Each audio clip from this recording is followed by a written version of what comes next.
प्रिय विद्यार्थियों, मैं doctor Sukhvir Singh, associate professor इतिहास, चौधरी बंसीलाल राजकीय महाविद्यालय लोहारू, आज बीए प्रथम वर्ष के फर्स्ट सेमेस्टर के पहले टॉपिक प्राचीन भारतीय इतिहास के स्रोतों का सर्वेक्षण पर विस्तृत बात करूंगा। इस विषय पर बात प्रारंभ करने से पूर्व यह आवश्यक है कि इतिहास के विद्यार्थियों को इस बात का ज्ञान हो कि इतिहास क्या है। आइए हम इतिहास की कुछ प्रसिद्ध परिभाषाओं पर बात करते हैं। सबसे पहले प्रसिद्ध इतिहासकार E.H. कार ने इतिहास को परिभाषित करते हुए लिखा है, इतिहास अतीत और वर्तमान के मध्य एक अनंत संवाद है।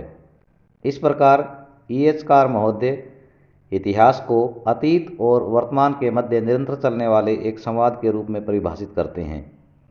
इसी प्रकार एक अन्य इतिहासकार G.J. रेनियर ने इतिहास को परिभाषित करते हुए लिखा है, इतिहास सभ्य समाज में रहने वाले मनुष्यों के कार्यों एवं उपलब्धियों का उल्लेख होता है।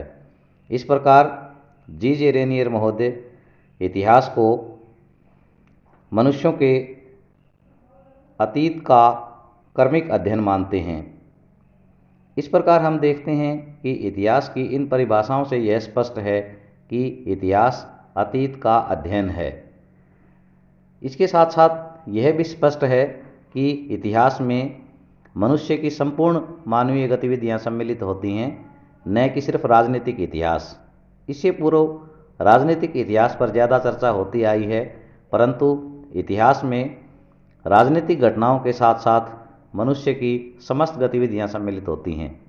एक अन्य बात जो महत्वपूर्ण है वह यह भी है कि इतिहास तथ्यों पर आधारित होता है, न कि कल्पना पर।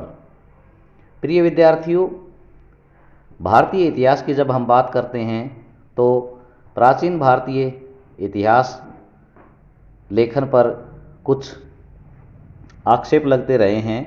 प्रसिद्ध इतिहासकार R.C. मजूमदार लिखते हैं, इतिहास लेखन के प्रति भारतीयों की विमुखता प्राचीन भारतीय संस्कृति का भारी दोष है। इसका कारण बताना सरल नहीं है।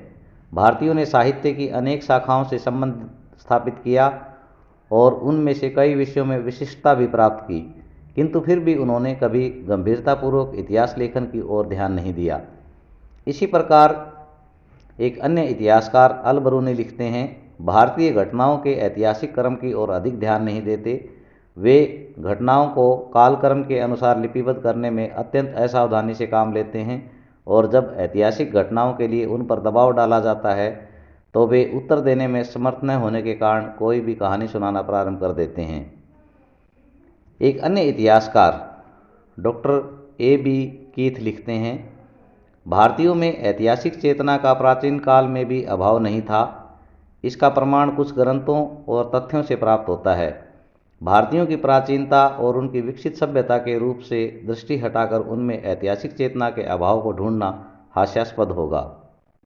इसी प्रकार प्रसिद्ध भारतीय इतिहासकार P.K. आचार्य लिखते हैं, कलिंग के राजा खारवेल, रुद्रदमन, समुद्रगुप्त, कन्नौज के राजा हर्ष और चालुक्य, पाल तथा सेन वंशीय राजाओं के शिलालेखों से विश्वसनीय तिथियों सहित पर्याप्त ऐतिहासिक जानकारी प्राप्त होती है।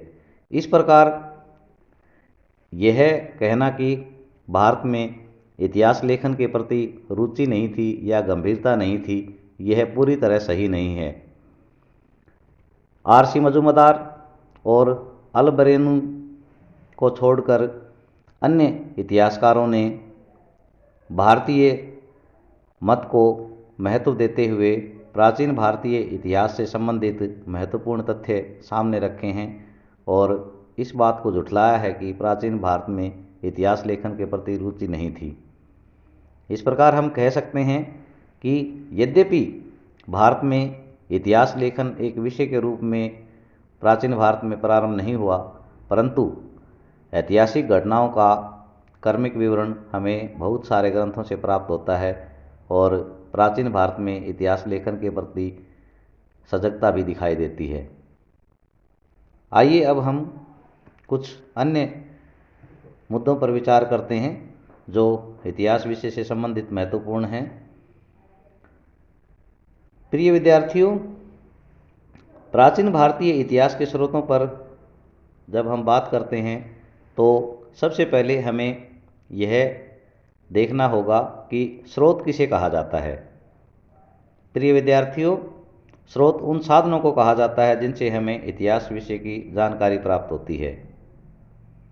प्राचीन भारतीय इतिहास के स्रोत उन साधनों को कहा जाएगा जिनसे हमें प्राचीन भारतीय इतिहास के विषय में महत्वपूर्ण जानकारियां प्राप्त होती हैं। प्राचीन भारतीय इतिहास के कुछ मुख्य स्रोत इस प्रकार हैं। पुरातात्विक स्रोत, धार्मिक साहित्य, ऐतिहासिक एवं अर्ध ऐतिहासिक स्रोत, विदेशी यात्रियों के वृत्तांत और अंतिम स्रोत है लोकधारा या जनश्रुति। आइए हम सबसे पहले पुरातात्विक स्रोतों पर बात करते हैं। प्रिय विद्यार्थियों, पुरातात्विक स्रोत वे स्रोत होते हैं जो प्राचीन अवशेष से संबंधित होते हैं। इनमें हम अभिलेखों को सम्मिलित करते हैं। अभिलेख पत्थर की शिलाओं, स्तंभों, ताम्रपत्रों, भवनों की दीवारों, मुद्राओं, मोहरों और मूर्तियों इत्यादि पर लिखे जाते थे। इसके अतिरिक्त पुरातात्विक स्रोतों में हमें खुदाई में प्राप्त होने वाली मूर्तियां भी शामिल होती हैं। इसके अलावा प्राचीन भारत के इतिहास से संबंधित सिक्के विशाल मात्रा में प्राप्त होते हैं, जो प्राचीन भारतीय इतिहास का महत्वपूर्ण स्रोत हैं और प्राचीन भारतीय इतिहास को कर्मिक रूप देने में इन सिक्कों का बड़ा योगदान रहा है। इसके अतिरिक्त पुरातात्विक स्रोतों में प्राचीन इतिहास से संबंधित मिट्टी के बर्तन, हथियार, औजार और मनुष्य के कंकाल सम्मिलित होते हैं। ये सब अवशेष प्राचीन भारतीय इतिहास के निर्माण में महत्वपूर्ण भूमिका अदा करते हैं। पुरातात्विक स्रोतों के पश्चात अब हम धार्मिक स्रोतों पर बात करेंगे और इस संबंध में धार्मिक साहित्य आता है। इसमें हिंदू साहित्य, बौद्ध साहित्य और जैन साहित्य सम्मिलित है। हिंदू साहित्य में वैदिक साहित्य आता है और इसमें सबसे पहले 4 वेद शामिल किए जाते हैं: ऋग्वेद, सामवेद, यजुर्वेद, अथर्ववेद। वेदों के पश्चात ब्राह्मण ग्रंथ आते हैं और ब्राह्मण ग्रंथ प्राचीन भारतीय इतिहास को जानने का महत्वपूर्ण स्रोत हैं। इनमें वेदों की ऋचाओं की व्याख्या की गई थी और ये गद्य शैली में हैं। इसके पश्चात आरण्यक ग्रंथों का स्थान आता है। आरण्यक वे ग्रंथ हैं जिनकी रचना अरण्य यानी वनों में हुई। प्रसिद्ध आरण्यक ग्रंथों में ऐत्रेय, कौशितकी, तैत्तिरीय, बृहदारण्यक सम्मिलित हैं। इसके पश्चात वैदिक साहित्य में उपनिषदों का स्थान आता है।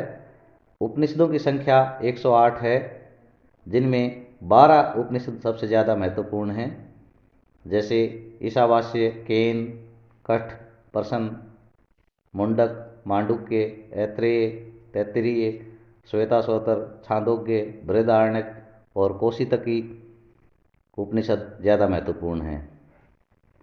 इसके पश्चात वेदांग आते हैं। वेदांगों की संख्या 6 है।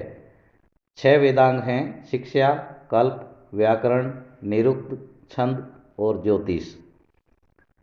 इसके पश्चात वैदिक साहित्य में स्मृतियों का स्थान आता है और इनमें नारद स्मृति, मनु स्मृति और ज्ञानवल्क्य स्मृति प्रमुख हैं।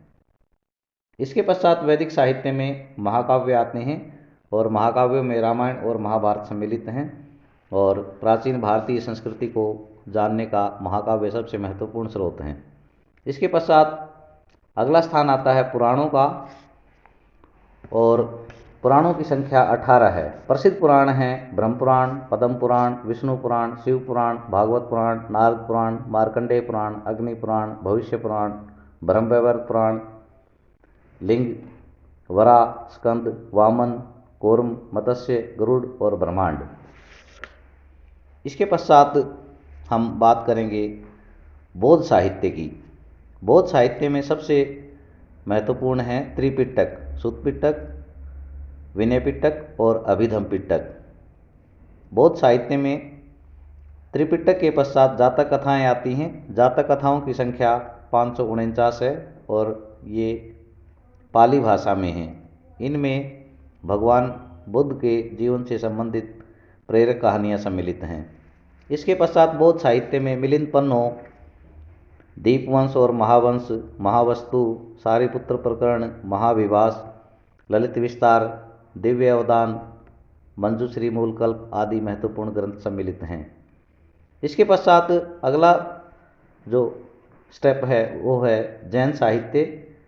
जैन साहित्य को समग्र रूप में आगम कहा जाता है और इसमें 12 अंग, 12 उपांग, 10 प्रकीर्ण, 6 छंद सूत्र और 4 मूल सूत्र सम्मिलित हैं। जैन साहित्य से हमें जैन तीर्थंकरों और उनके जीवन से संबंधित महत्वपूर्ण जानकारी मिलती है। प्राचीन भारतीय इतिहास में जैन धर्म के योगदान, जैन धर्म की शिक्षाओं से संस्कृति पर प्रभाव, इस संबंध में महत्वपूर्ण जानकारियाँ प्राप्त होती हैं। इसके पश्चात अगला स्थान आता है ऐतिहासिक और अर्ध ऐतिहासिक स्रोतों का। इसमें सबसे महत्वपूर्ण आता है कौटिल्य का अर्थशास्त्र, जो प्राचीन भारतीय इतिहास के संबंध में जानकारी का महत्वपूर्ण स्रोत है और इससे हमें इतिहास के संबंध में अनेक जानकारियाँ प्राप्त होती हैं। इसके पश्चात हर्षचरित है। हर्षचरित की रचना बाणभट्ट ने की थी।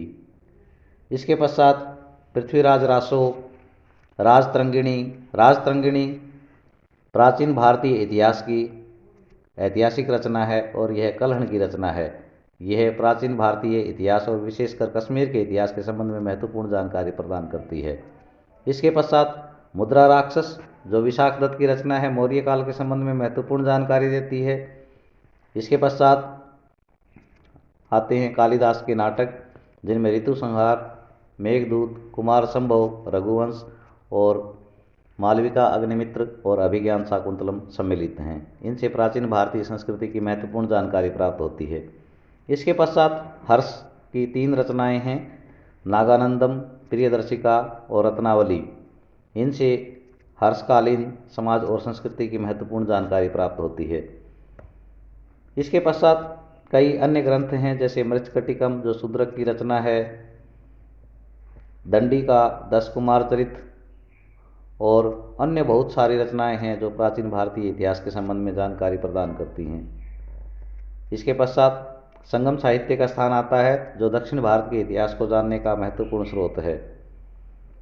संगम साहित्य 3 संगमों में लिखा गया और इनमें सबसे महत्वपूर्ण द्वितीय संगम का ग्रंथ तोलकापियम है और यह दक्षिण भारत के इतिहास और संस्कृति को जानने का महत्वपूर्ण स्रोत है।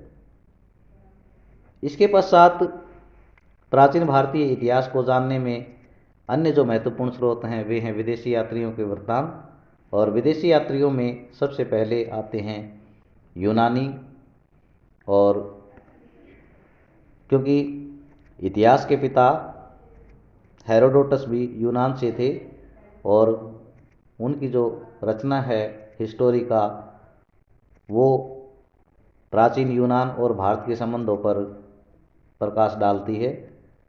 इसके अलावा मैगस्थनीज की रचना इंडिका प्राचीन भारतीय इतिहास को जानने का अत्यंत महत्वपूर्ण स्रोत है। इसके अतिरिक्त यूनानियों में एरियन और जस्टिन सम्मिलित हैं, जिन्होंने भारतीय इतिहास पर महत्वपूर्ण जानकारी प्रदान की है। इसके अलावा एरिस्टोबुल्स, नियार्कस, ओनेसिक्रिस्टस, यूनेसिस और एरियन ने भी सिकंदर के आक्रमण के समय में जानकारी प्रदान की है। इसके पश्चात विदेशी यात्रियों के वृत्तांत में चीनी यात्रियों के वृत्तांत आते हैं और चीनी यात्रियों में फाहियान, ह्यूनसांग और इत्तीसंग सम्मिलित हैं, जिन्होंने प्राचीन चीन और भारत के इतिहास के संबंध में महत्वपूर्ण जानकारी प्रदान की है। इसके पश्चात तिब्बती इतिहासकारों का स्थान है और जिनमें सबसे महत्वपूर्ण हैं लामा तारानाथ। इनकी रचनाएं तंग्यूर और कग्यूर प्राचीन भारतीय इतिहास के संबंध में महत्वपूर्ण जानकारी प्रदान करती हैं। इसके पश्चात कुछ मुस्लिम यात्री हैं जिन्होंने इतिहास के संबंध में महत्वपूर्ण जानकारी दी हैं और इनमें सबसे प्रसिद्ध हैं अल-बिरूनी। इसके अतिरिक्त मिन्हाज उस सिराज, जियाउद्दीन बर्नी जैसे इतिहासकार हैं जिन्होंने भारतीय इतिहास के संबंध में अपनी रचनाएं लिखी हैं। इसके पश्चात इतिहास का अंतिम और कम विश्वसनीय स्रोत है लोकधारा या जनश्रुति। यद्यपि यह इतिहास का सबसे कम विश्वसनीय स्रोत माना जाता है, परंतु यह भी इतिहास के स्रोतों में सम्मिलित है और इसमें हम लोक परंपराओं में चल रही बातों को सम्मिलित करते हैं। और एक इतिहासकार की जिम्मेदारी होती है कि वह बड़े विश्वसनीय विश्लेषण के पश्चात ही लोकधारा और जनश्रुति से संबंधित कथाएं हैं उनका विश्लेषण करने के पश्चात उनमें ऐतिहासिक तथ्य ढूंढकर उसमें यह निश्चित करें कि यह इतिहास में सम्मिलित किया जा सकता है या नहीं। इस प्रकार प्राचीन भारतीय इतिहास को जानने के ये महत्वपूर्ण स्रोत उपलब्ध हैं और इनसे प्राचीन भारतीय इतिहास के संबंध में हमें महत्वपूर्ण जानकारी मिलती है। प्राचीन भारतीय इतिहास से संबंधित स्रोतों को एक बार हम पुनः दोहराएंगे। पुरातात्विक स्रोत, धार्मिक साहित्य, ऐतिहासिक एवं अर्ध ऐतिहासिक स्रोत, विदेशी यात्रियों के वृत्तांत और लोकधारा या जनश्रुति। इस प्रकार प्राचीन भारतीय इतिहास को जानने के ये महत्वपूर्ण स्रोत हैं और इन स्रोतों के अध्ययन के पश्चात हम ये कह सकते हैं कि भारत में इतिहास लेखन की परंपरा कहीं कमज़ोर नहीं थी, अपितु बहुत सारे प्राचीन भारतीय इतिहास के महत्वपूर्ण ग्रंथ विदेशी आक्रमणकारियों के आक्रमणों के कारण नष्ट हो गए, परंतु जो ग्रंथ उपलब्ध हैं वे प्राचीन भारतीय इतिहास के संबंध में महत्वपूर्ण जानकारी प्रदान करते हैं। हाँ, इस बात से इनकार नहीं किया जा सकता कि प्राचीन भारत में इतिहास लेखन की परंपरा उतनी समृद्ध नहीं थी जितना इतिहास विषय में यूनानियों ने लिखा है, परंतु फिर भी हम ये कह सकते हैं कि प्राचीन भारत में इतिहास लेखन की समृद्ध परंपरा रही है।